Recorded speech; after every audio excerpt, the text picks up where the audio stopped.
There was a time when gardens were shaped by hands, not instructions. No charts on the wall, no gadgets in the shed, just quiet mornings, patient watching, and a rhythm that felt natural. Somehow those gardens fed families, lasted decades, and never seemed to wear their caretakers down.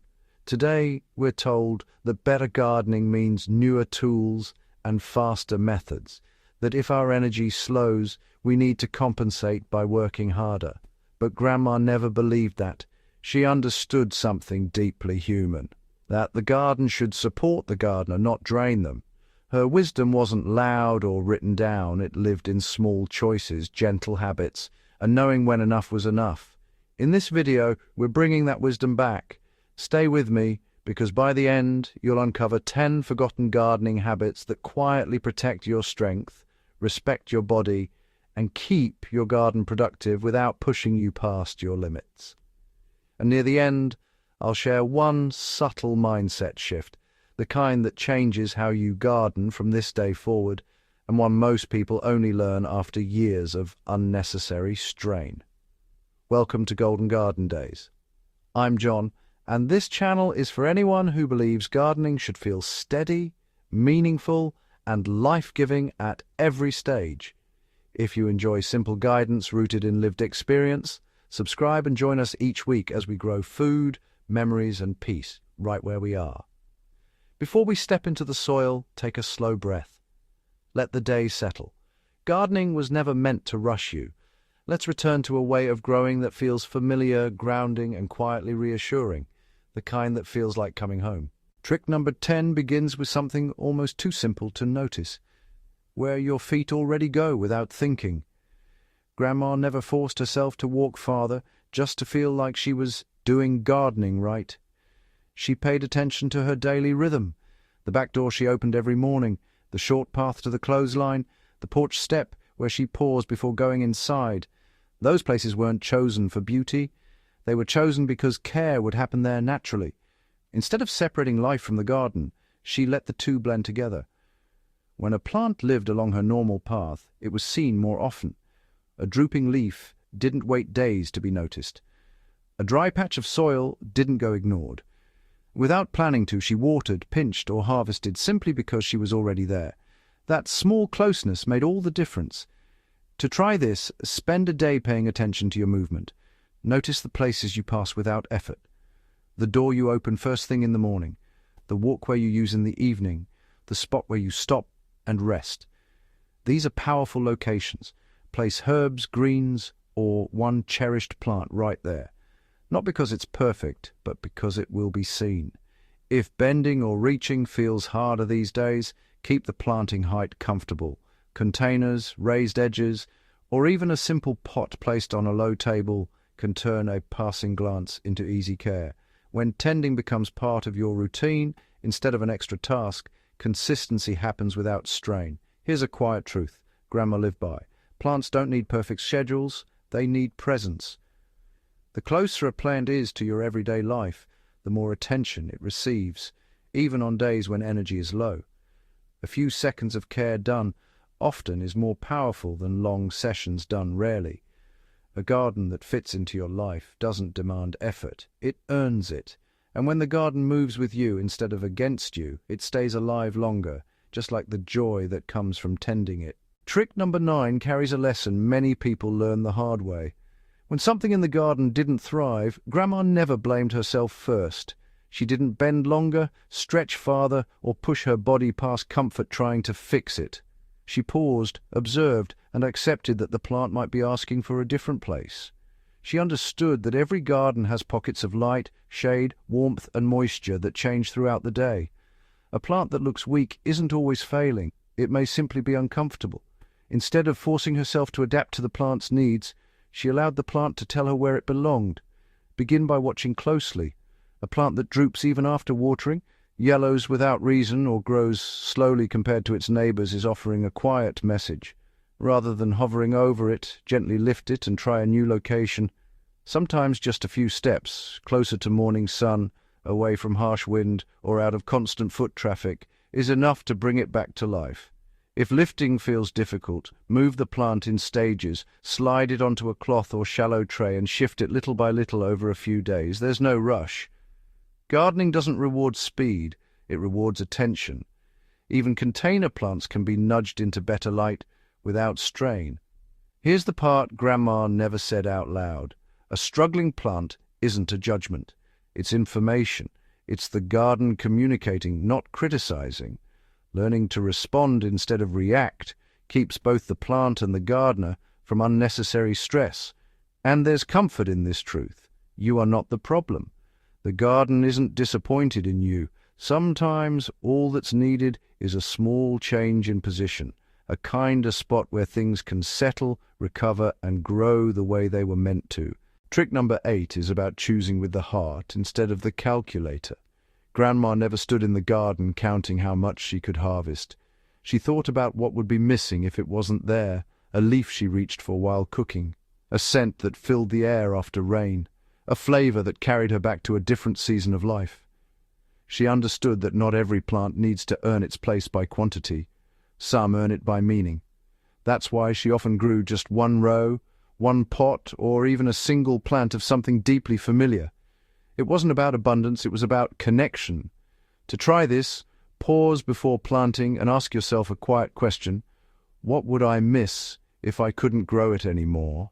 It might be a herb tied to family meals, a vegetable you've always prepared the same way, or a plant that reminds you of someone who once gardened beside you. Choose one. Just one is enough. Once it's planted, let the pace slow down. There's no need to rush its growth or push for maximum output. Check on it gently. Water when it needs it. Harvest a little at a time. When care is spread across many plants, attention thins. But when care is focused, it deepens. Here's something Grandma practiced without explaining. Plants grown with memory receive the best care. They're noticed sooner, protected longer, loved more patiently.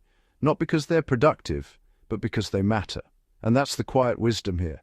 Some harvests fill baskets, others fill moments. One feeds the body, the other feeds the part of you that remembers who you are and where you've been. Trick number 7 is one of the hardest habits to relearn, especially for those who were taught to finish everything they started. Grandma didn't wait until her back ached or her hands trembled to stop. She stopped while the work still felt good. She understood that ending on a strong note protected not just her body, but her desire to return. She knew that the moment gardening began to feel heavy, resentment quietly followed, so she worked in short, gentle windows. A little watering, a few weeds, one harvest basket. Then she stepped away, not because the job was done, but because she was. You can practice this by setting a natural boundary before you begin. Decide you'll work only until your breathing changes, your shoulders tighten, or your focus starts to drift. When that moment comes, stop. Even if there's more you could do, the garden will wait. It always does. Ending on a good note matters more than finishing a task. When you leave while energy remains, your body remembers the garden as a place of ease instead of effort. The next day you're more likely to return, calmly, willingly, and without tension. If standing becomes tiring, sit. If bending feels uncomfortable, focus on what's at hand level. Short, frequent visits build a rhythm that's far more sustainable than long, exhausting sessions. Grandma didn't garden in bursts. She gardened in continuity. Here's the quiet truth behind her habit. Gardens respond to steady presence, not worn-out caretakers. A plant benefits more from gentle care, given often, than from intense effort, followed by long absence. Rest isn't a reward you earn after finishing everything. It's part of tending itself. And when you stop before the garden asks you to, you protect the joy that keeps you coming back. Trick number 6 begins in the places most people overlook. Grandma didn't rush to fill only the sunniest beds or the most visible rows. She noticed the edges, the spots that stayed cool, the corners that felt still, the areas that never quite fit the plan. Where others saw limitations, she saw opportunity. These quieter spaces weren't exposed to constant heat or disturbance. They held moisture longer. The soil stayed gentle, and without being trampled or overworked, They developed their own balance. Grandma trusted these places not because they promised abundance, but because they offered stability. Start by observing the calm areas of your garden or yard. Look for places that receive soft light, partial shade, or protection from wind. These are ideal for hardy greens, herbs that prefer cooler conditions, or plants that don't need constant attention. Instead of forcing demanding crops into these spaces, let the environment guide your choice. If mobility is a concern, these quiet corners often require less frequent care. Plants there don't dry out as quickly, and weeds grow more slowly. That means fewer trips, less bending, and gentler maintenance over time. Sometimes the most thoughtful gardening choice is choosing the area that asks the least of you. Here's a lesson Grandma practiced quietly. Growth doesn't always happen where it's loud or obvious. Some of the strongest plants develop in places where they're left alone to find their rhythm. There's comfort in this truth. Not everything that thrives needs constant attention or perfect conditions. Some things grow best when they're trusted to settle in quietly, just like people do. Trick number 5 is about pausing before you act. Grandma never reached for the watering can just because the calendar said it was time. She bent slightly, brushed the surface aside, and let her fingers decide. Long before schedules and reminders, she relied on touch. Because the soil always tells the truth. Dry soil feels different from soil that only looks dry. Beneath the surface, there's often coolness, weight, and moisture still holding on. Grandma knew that watering without listening could do more harm than good. Too much water weakens roots. Too little teaches them to search. Her hands guided that balance. To practice this, make it a habit to check the soil before every watering. Press a finger in gently. If the soil feels cool and holds together, it can wait. If it's powdery, warm, or pulling away, then it's ready. This small pause saves time, effort, and strain, especially on days when energy is limited. If bending is uncomfortable, use raised beds, containers, or simply scoop a little soil toward you with a hand tool and feel it at a comfortable height. The point isn't posture, it's connection. When you touch the soil regularly, you begin to recognize its moods without thinking. Here's something Grandma learned without naming it. Hands learn faster than charts ever could. Over time, touch becomes instinct. You stop guessing. You stop overworking. You respond instead of react. The garden rarely shouts what it needs. It speaks softly through texture, temperature, and resistance. And when you learn to listen with your hands, you stop working against it and start working with it. Trick number 4 is a quiet habit that turns gardening into something more than a task. Grandma rarely finished everything she could in one day, not because she was behind, but because she was thinking ahead.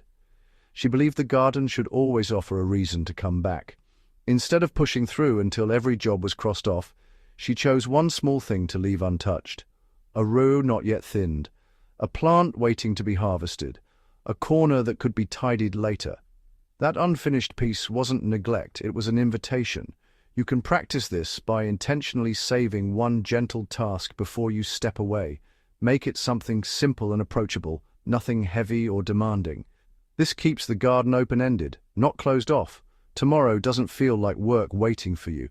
It feels like something welcoming you back. This habit is especially meaningful when days feel quiet or time stretches long. Gardening becomes a thread that connects one day to the next. You're not starting over each time, you're continuing something already alive. If energy levels change from day to day, this approach removes pressure. You don't have to catch up, you simply return. Even 5 minutes is enough to keep that connection intact. Grandma understood that continuity matters more than completion. Here's the deeper lesson she lived by. Unfinished doesn't mean undone. It means ongoing. Gardens are never truly finished anyway. They're meant to be revisited, adjusted, and cared for in layers over time. When a garden gives you something to look forward to, even something small, it becomes part of your daily rhythm. And gardens, like people, grow best when they're allowed to unfold instead of being rushed to an end. Trick number 3 is about letting the garden change as life does. Grandma didn't keep planting the same way year after year just because that's how it had always been done. When the household grew quieter and the table smaller, the garden followed naturally. There was no sadness in that adjustment, only practicality and grace. She understood that growing more than you could use didn't prove anything. It only created extra work, waste and pressure, so she planted smaller amounts, choosing quality over quantity, a shorter row, fewer plants, just enough to enjoy fresh food without feeling overwhelmed. To apply this, take an honest look at what you truly use, not what you used to cook decades ago, and not what gardening books recommend, but what fits your life now. Plant smaller portions and harvest more often. Younger leaves, smaller vegetables, and frequent picking keep plants productive without letting food go unused. This approach is also kinder to the body. Fewer plants mean less bending, less carrying, and less time spent trying to keep up. Each plant receives more attention, more care, and more enjoyment. Nothing feels rushed, nothing feels wasted. If you notice extra produce piling up, that's information. It's the garden telling you it can be simpler. Grandma listened to those signals and adjusted without guilt. She believed waste was a sign the garden needed to be smaller, not the gardener. Here's the quiet bonus she lived by. Fewer plants receive better care. They're noticed more quickly, watered more thoughtfully, and harvested at the right moment. The garden becomes manageable again, and joy replaces obligation. There's beauty in growing only what you need. Enough isn't a compromise. It's balance. And when the garden matches the life you're living now, it feels lighter, calmer, and far more satisfying. Trick number 2 challenges the idea that gardening must always be done on your feet. Grandma never waited for advice columns or recommendations to tell her it was acceptable to sit. When standing became tiring, she simply brought the work closer to herself. A sturdy chair, a low stool, or even the edge of a step became part of her garden routine. She understood that posture didn't define commitment. Being seated didn't mean doing less. It meant doing things longer, with steadier hands and a clearer mind. By lowering her body, she protected her energy and kept herself connected to the work she loved. To make this part of your own routine, bring a chair into the garden before you need it. Place it near the plants you tend most often. Work slowly and deliberately, focusing on one small area at a time. When you're comfortable, time stretches. You notice details you might rush past when standing. If reaching is difficult, adjust the garden instead of yourself. Containers, raised edges, or plants placed on tables allow you to work at a height that feels natural. There's no prize for discomfort. Grandma gardened in a way that allowed her to stay present, not strained. Here's the quiet truth behind this habit. Comfort extends gardening years. When the body isn't pushed past its limits, the garden remains a place you want to return to, not something you dread. Short, comfortable sessions add up to seasons of care. Gardening has never been about how long you stand or how much you carry. It's about attention, patience, and showing up in a way that honors your body. You don't have to stand tall to grow something meaningful. What matters is that you stay connected to the soil in a way that feels right for you. Trick number 1 is less about what you plant and more about how you imagine yourself in the garden. Grandma gardened with the quiet assumption that she would be there, not rushing to prove anything, not chasing quick results. She planted as someone who intended to return season after season, trusting time to do its work. She favored plants that grew steadily and stayed dependable. Not everything needed to be fast or impressive. Long-living herbs, perennials, and crops that matured slowly had a place because they rewarded patience. Her care was gentle, consistent, and never forceful. She knew that pushing growth often weakened it. To practice this, begin by choosing plants that don't demand urgency. Look for varieties that tolerate missed days, recover easily, and improve with age. Care for them lightly but regularly. Small check-ins, soft watering, and occasional trimming build strength without strain. Think in seasons instead of speed. Some days the garden asks for attention, other days it asks for trust. When energy is low, Presence matters more than productivity. Standing nearby, observing, or simply sitting with the garden keeps the connection alive, even when hands are still. Here's the deeper truth Grandma lived by. Patience feeds everything. Plants sense it, soil responds to it, and the gardener feels it too.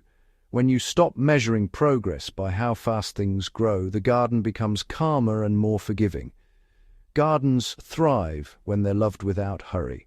When you garden as if you're staying, you remove pressure from every action. The soil settles, the plants strengthen, and the garden becomes not just something you tend, but something that stays with you. Here's the secret Grandma never explained because she never needed to. Gardening was never just about what came out of the soil. The vegetables, the herbs, the flowers, those were only the surface. What she was really tending was her connection to life itself. The garden gave her a reason to step outside, even on quiet mornings. It offered something that responded to care, something that noticed when she showed up. In a world that slowly asks less of you as the years pass, the garden kept asking in the gentlest way possible, not with urgency, but with invitation. Through the seasons, the garden reminded her that growth doesn't stop, it changes. Some years were full and busy, others were simpler, slower, and just as meaningful. Watching new leaves appear, even in small numbers, affirmed that life was still unfolding right where she stood. There's something grounding about tending living things. You measure time differently, not by dates or deadlines, but by changes you can feel and see. The garden keeps you present.